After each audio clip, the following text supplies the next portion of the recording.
شب برات کو، برات کس کو کہتے ہیں؟ آپ نے بھی سنا ہوگا، با عزت بری ہو گیا، یعنی بری ہونے کی رات ہے، جہنم سے آزاد ہونے کی رات ہے۔ اور اس رات کتنے لوگ جہنم سے آزاد ہوتے ہیں؟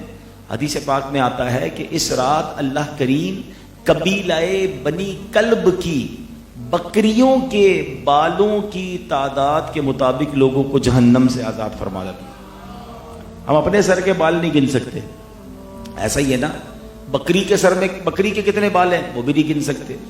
قبیلہ بنی کلب یہ وہ قبیلہ تھا کہ جس کے اندر سب سے زیادہ وہ قبیلہ بکریاں پالا کرتا تھا۔ اب آپ بتائیے کہ جو سب سے زیادہ یعنی ہزاروں بکریاں اور ان بکریوں کے بال اور ان بالوں کی تعداد کے مطابق اللہ تعالیٰ گناہ گاروں کو جہنم سے آزاد فرما دیتا ہے۔ ہمیں کتنی تیاری کرنی چاہیے تھی؟ مطلب مثال کے طور پہ میں یہ کہہ دوں کہ بھائی آج مثال کے طور پہ 27 فروری ہے، آج کیا تاریخ ہوگی؟ 27 فروری، ٹھیک ہے نا، اور شاید 7 مارچ کو بڑی رات ہے۔ اگر اعلان ہو جائے گورنمنٹ کی طرف سے کہ پاکستان کے 25 کروڑ لوگ ہیں اور ان مثال کے طور پہ اور 20 کروڑ لوگوں کو 1-1 لاکھ روپے 15 تاریخ کو دیے جائیں گے، اب ہر کسی کو فکر ہوگی نا بیٹا اب ہر کسی کو کیا فکر ہوگی کہ یار 20 میں سے 25 میں سے 20 کو مل جائیں گے، میں رہ تو نہیں جاؤں گا، 1 لاکھ روپے سب کو ملیں گے۔ ٹینشن، کیسے ملیں گے، کہاں سے ملیں گے، کون سے دفتر میں جانا ہے، کون سی لائن میں لگنا ہے، بتاؤ تو صحیح، ہم رہ نہ جائیں، 5 لاکھ لوگ نہیں ملیں گے کہ اس لسٹ پہ میں نہ ہو جاؤں۔ کیا ہم میں سے کسی کو یہ خیال آیا کہ یار اور کروڑوں لوگ بخشے جائیں گے شب برات، میں رہ تو نہیں جاؤں گا، میرا نام اس میں ہوگا کہ نہیں ہوگا؟ اور اللہ کے حبیب علیہ الصلوۃ والسلام نے جہاں کروڑوں لوگوں کی بخشش کی فضیلت عطا فرمائی، وہاں ہمیں ان بد نصیبوں کے نام بھی بتا دیے کہ جو چند بد نصیب ہیں جو اس رات یعنی شب برات بھی نہیں بخشے جائیں گے، ان کے وہ کون لوگ ہوں گے؟ اب ذرا غور سے سن لیں۔ آقا علیہ الصلوۃ والسلام نے فرمایا، نمبر 1 شراب کا عادی، شراب پینے والا وہ شب براءت بھی نہیں بخشا جائے گا۔ اب کتنی زیادہ شراب عام ہو گئی ہے، لوگ سوچتے بھی نہیں ہیں۔ خدا کے واسطے اس نشے والی، کسی بھی نشے والی چیز کے ہمیں قریب نہیں جانا چاہیے۔ اور شراب تو اتنی بڑی لعنت ہے کہ حدیث پاک میں 10 قسم کے لوگوں پر لعنت آئی، شراب پینے والا، پلانے والا، اٹھانے والا، بیچنے والا، خریدنے والا، لانے والا، یعنی شراب سے متعلق 10 قسم کے لوگوں پر اللہ کے حبیب نے فرمایا کہ رب کی لعنت۔ اب بتاؤ کہ لوگوں کو احساس ہی نہیں ہے، اور ایسا لگتا ہے کہ اب تو شادیوں میں، دوستوں میں کولڈ ڈرنک کی طرح شراب پی جا رہی ہے۔ خدا کے واسطے نہ کریں، توبہ کر لیں، ورنہ شب برات سب بخشے جائیں گے، شرابی نہیں بخشا جائے گا۔ آقا فرماتے دوسرے نمبر پر ماں باپ کا نافرمان، فرمایا ماں باپ کا نافرمان جو ہے وہ نہیں بخشا جائے گا۔ اچھا، یہ ماں باپ کی جو نافرمانی اتنا بڑا گناہ ہے کہ آپ شب قدر کی لسٹ اٹھا لیں، شب برات کی لسٹ اٹھا لیں، جو بھی بخشش کی راتیں آئیں گی نا اس میں ماں باپ کا نافرمان نہیں بخشا جائے گا۔ یعنی کتنا بڑا گناہ ہے، کبھی ہم نے سوچا؟ تو خدا کے واسطے جن کے ماں باپ حیات ہیں وہ اپنے ماں باپ کی قدر کریں اور ماں باپ کی دعائیں لیں، کیونکہ ماں باپ کا نافرمان وہ شب برات بھی نہیں بخشا جائے گا۔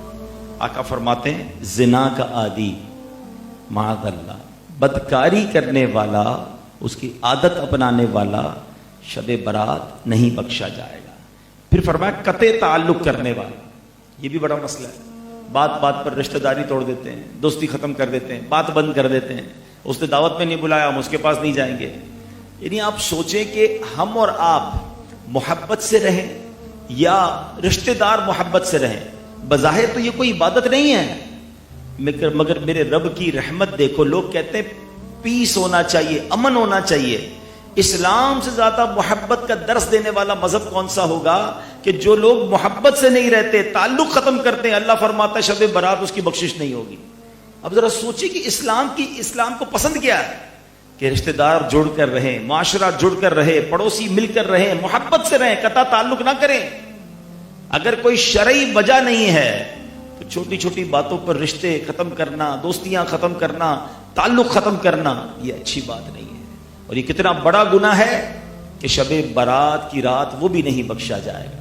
اگر کوئی ایسا ہے جس سے آپ نے تعلق ختم کیا ہے، آج معافی مانگ لیں، آج اس سے دوستی کر لیں، اگر کوئی شرعی مجبوری نہیں آج اس سے جناب رابطہ کر لیں، تو وہ اگر قطع تعلق کا گناہ ہو گیا تو شب برات وہ بھی نہیں بخشا جائے گا۔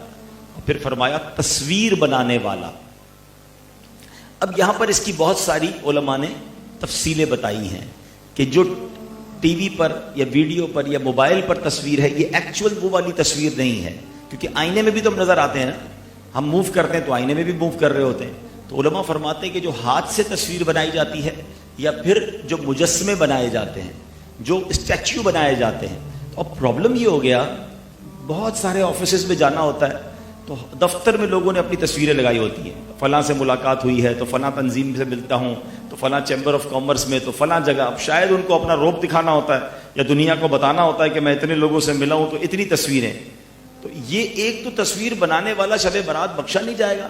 دوسرا، جس گھر میں یا دکان میں تصویر ہوتی ہے، ایک اور حدیث ہے کہ وہاں رحمت کے فرشتے نہیں آتے، تو ہم پہلے ہی تصویریں لگا کر، اچھا جس نے یہ تصویریں نہیں لگائی ہوئی تو وہ اپنے گھر میں کھلونے لگا کے رکھا ہوا ہے، اس نے گڑیا رکھی ہوئی ہے اور جناب کوئی گھوڑا رکھا ہوا ہے، تو کوئی چیتا رکھا ہوا ہے، تو کوئی شیر رکھا ہوا ہے، دروازے پر لگا کے رکھی ہیں چیزیں، آپ خود ہی رحمت کے فرشتے روک رہے ہیں۔ چاہے شو پیس ہے، بھائی شو پیس دوسرے نہیں ملتے، آپ کو جاندار کی شو پیس نظر آ رہے ہیں، تو سوچیں ہم کیا کرتے ہیں۔ اور آخری بات، پیارے آقا علیہ الصلوۃ والسلام نے فرمایا کہ چغل خور بھی اس دن نہیں بخشا جائے گا۔ یہ اگر میری بہنیں سن رہی ہیں پردے میں تو وہ بھی خدا کے واسطے غور کریں، نہ کیا کریں چغلی۔